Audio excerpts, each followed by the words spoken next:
Today is a really big day, so as you guys can see, MetaGen is live.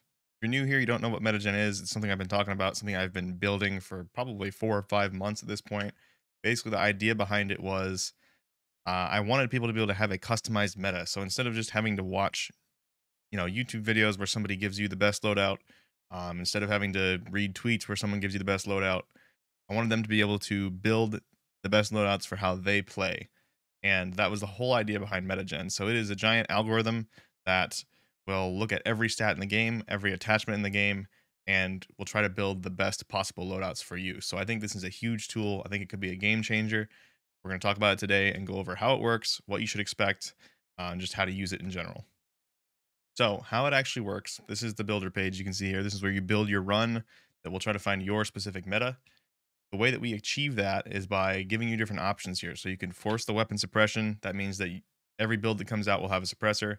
You can, when you're on aggressive close range only, you can reserve a slot for optic or not. And basically that means you're going to use iron sights, or it's only going to calculate with 4. So you can pick your favorite optic.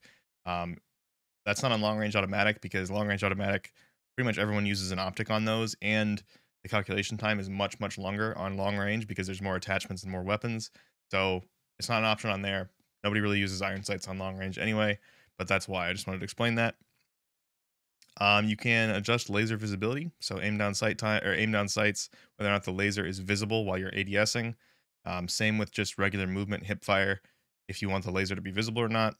And then the big one is customizing your stat weightings. So every stat that is considered in MetaGen is in here. You don't have full control over this. There's much more complicated stuff going on than just importances, but there are weightings and you can customize those. So that's what this is.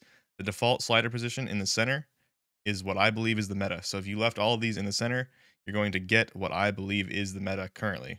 Um, so basically, how I think you should be using this is run it once just with the default settings. So either turn off customize stat weightings, or you can turn it on and leave them all in the center. Run that, and then basically from what that spits out compared to what you believe is the best, kind of tweak those tunings a little bit and try to get it spitting out what you think is the best for how you like to play. So it's not going to be something where you can just put the sliders in the position that you want and immediately you're going to have perfect results. You're going to have to play with it a little bit, try to understand how it works. And then once you do, you will have the best loadouts, the best builds for every gun that fits that weapon category. So in this case, aggressive close range quads. We have all the best weapons here, and you can see ISO comes out on top with the default weightings. It's so much better than everything else right now.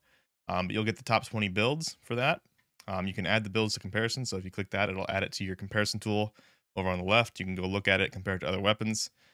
I want to mention as well that right now, the only things that are available are aggressive close range trios and quads and long range automatic trios and quads. Obviously, we're going to expand this. I'm planning on adding duos, solos, and sniper support next. And then we'll move into probably long range semi-auto, as well as snipers. So I'm planning on adding everything. It just takes a long, long time to train this accurately and get everything working correctly. So that's why we launched with just those 4 different options there. On this page, if you didn't set the run title and description, you can edit that here. Right up here, you get the little edit buttons. You can save your runs. Each account can save 10 runs forever, so those runs will never be deleted. If you don't save the run, it will last 30 days from the run period or the run date, and then it will be erased from our database. That's just because this takes up a lot of space in the database. And then while we're talking about that kind of stuff, I want to talk about the regenerative runs and purchased runs. So we go back to this page, it tries to explain this. So if you have a bronze level subscription, you get 15 runs as a cap, so you can never go above having 15 available runs. Your silver, you get 30 as a cap, gold, 45 as a cap. And then what it says right here, regenerative runs are restored at a rate of 1 per day for bronze, 2 per day for silver, and 3 per day for gold. So basically, I didn't want to make it so you had 15 runs and then at the end of the month you got your 15 runs back, because I know that people might run out in a few days and then want to run more things. So you get a new one every day. If you're bronze, you get 2 new ones every day. If you're silver, 3 for gold. And the reason we have these caps is because this is a super calculation intensive process that we are not even running on the TGD servers. It's offloaded to AWS Lambda. It runs over there on up to like 25 different CPUs, and then they send the results back over to TGD where we compile it and show you guys. So that's why it's very expensive to run stuff over there. So that's why we're limiting it. For now, these might go up. We have to see how the costs are going to work out. I just didn't want to have a $20,000 bill hit my hit my inbox because I gave you guys unlimited runs, and I just didn't think about that. So that's why it's like that for now. They might go up. I'm not sure. We'll have to see how the costs work out. On the results page as well, for each run, you'll be able to see your stat weightings. So this one was default, so I don't have any option to open this. But if I go to one that had custom weightings, I can click on this and it'll show where my slider positions were.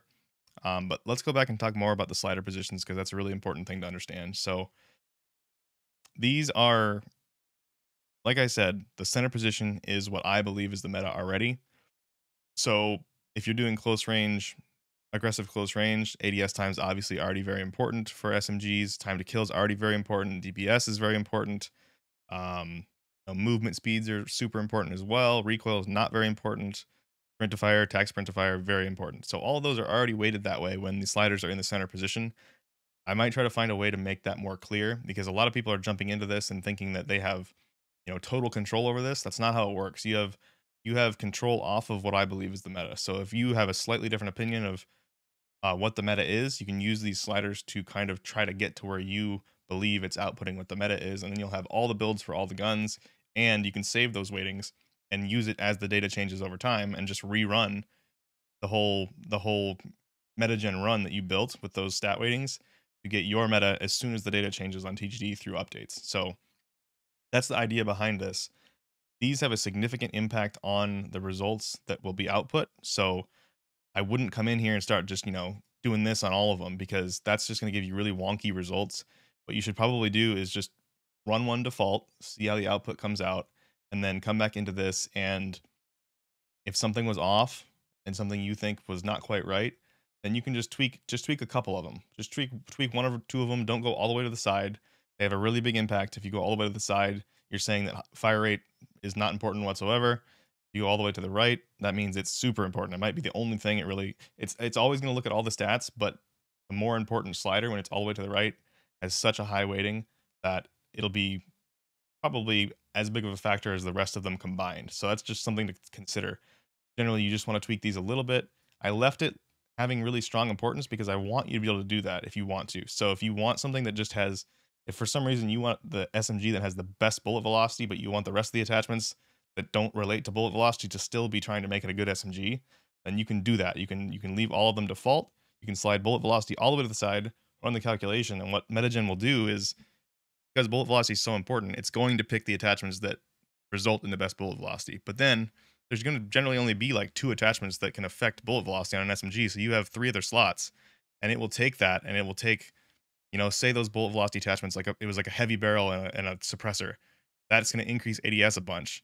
Well, then MetaGen's going to go, well, I don't have any more attachments that can increase bullet velocity. So because our ADS time got so high because we added that bullet velocity attachment, now we're going to try to get the other attachments to, reduce ADS time. And that's a really simple example. It doesn't just look at 2 things like that. It literally looks at everything, and it will try to consider every single stat with the importance that I've given them and the other things that go on behind the scenes. And then it will output what it thinks is the best build for the slider positions. So in that way, I kind of view MetaGen as a replacement for the best stat tool. If you ever use the best stat tool, this was a really good tool that I released probably a year and a half ago, and it can give you just the best build to get a certain stat. So that bullet velocity example, it would spit out the build that had the best bullet velocity just like MetaGen will.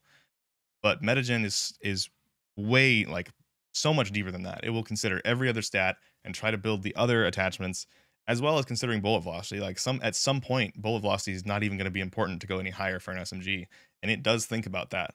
So it will, even if the slider's all the way to the right, sometimes you might not get the absolute best bullet velocity build, and that's just because it thinks other things are still more important for an SMG. So I tried to give you guys full reign by giving those sliders really high importances, but I am seeing that it's causing a lot of confusion because people are jumping in here and they're just sliding things all the way to the sides. They're not even really trying it out in their default position first. So I'm trying to clarify that in this video. Now let's do a quick example here with these sliders.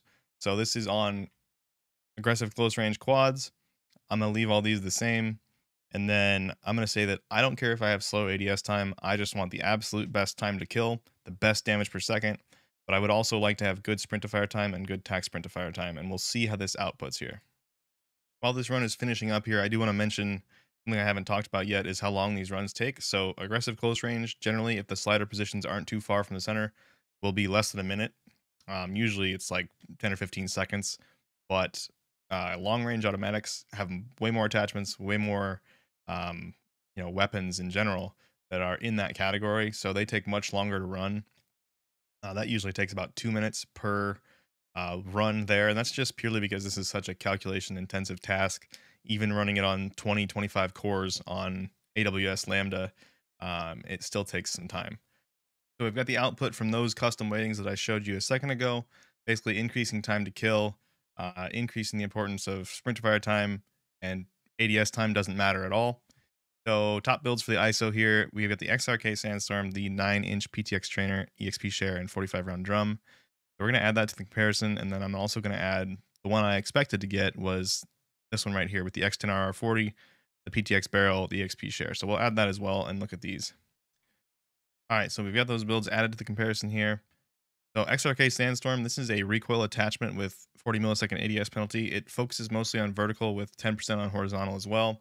If you add these percentages up, it's the one that kind of helps the recoil the most, but obviously it's more vertical than horizontal. So this didn't come out exactly how I wanted it to. I didn't want a recoil attachment, and what happened was when I said ADS wasn't important and TTK was more important and all those things, it looked at every single attachment and it thought that this added the most value. So there's a chance that that's true, but it's not what I wanted. So what I would do in this case is I would go back in and I would probably weight vertical and horizontal recoil as less important, and then rerun, see what happens.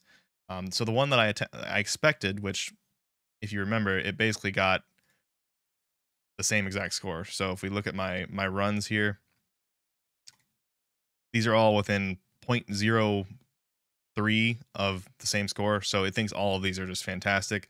This one right here is the one I expected with the X10RR40, PTX trainer, EXP share. So let's go look at that. And I want to explain why that happened, why this build came up. So ADS time is obviously terrible with the barrel, the PTX trainer barrel, which increases range by 16%, and the X10RR40, which increases range by 15%. The reason that came out as one of the top builds, even though nothing in there was about range, is because if you think about what time to kill means and damage per second means, an increase in range increases the average TTK you're going to have in engagements in the SMG range. So say your engagements are always less than 25 meters with SMGs. So if we look at TTK combination here, that increase in range, since we're not comparing to the base weapon, it's already 10.32 because the other one had the barrel as well. But any sort of increase in range in this increases the effective TTK, because if any engagement or any bullet hits in between these 2 points where the range is increased, the one that has more damage range is going to kill faster. So that is where range is accounted for, and that's why when you increase TTK and DPS importance, you're going to get an increase in damage range a lot of the time, because that does actually decrease the effective time to kill for those engagements. And again, out here, that's even more pronounced. So it's an extra 3 meters, where if any engagement happens in that range, the one with longer damage range is going to win. So when you wait time to kill and DPS higher, you will potentially see those range attachments coming in. As for the other attachments this chose, I like both of them. So EXP shear, minus 3% ADS time, minus 15% sprint to fire. That's why this got added, is the sprint to fire, because we said we didn't care about ADS time at all. So recoil is not very important, but this does increase recoil by 6%. But the Sandstorm completely overwhelms that and helps the recoil way more than that hurts it. So that's why it considered that. And even though recoil is not very important by default, because we made ADS time not important at all, recoil is going to be more important than ADS by a huge factor. And then 45 round drum, we're playing quads, so we definitely need the 45 round drum. So that's why I picked that. But yeah, this is MetaGen. This is what I've been talking about for 4 or 5 months. I'm pretty proud of it. It's not perfect. I want to make that extremely clear. This is not perfect. The builds that come out of this are very, very good, and I think they're basically the best they can be for the slider position being in the center. But obviously, I can't test every slider position for every possible scenario. And just even off that, there's no absolute best loadouts usually in this game. Sometimes there obviously is, but in general, there is not one specific build that is just the best for everyone. So it's impossible to train this perfectly and really get all of the weightings perfect and all the other stuff that goes on behind the scenes that I haven't talked about in this video. it will never be perfect. And I'm not trying to say that it is. I'm not trying to claim that every loadout that comes out of this is going to be the absolute best. It is very close though, and it will continue to work on it and train it and increase the accuracy, things like that. But I just wanted to say that it's not perfect. It will never be perfect. But if you guys want to try it out, the link to subscribe to True Game Data Premium is in a pinned comment as well as in the description of the video.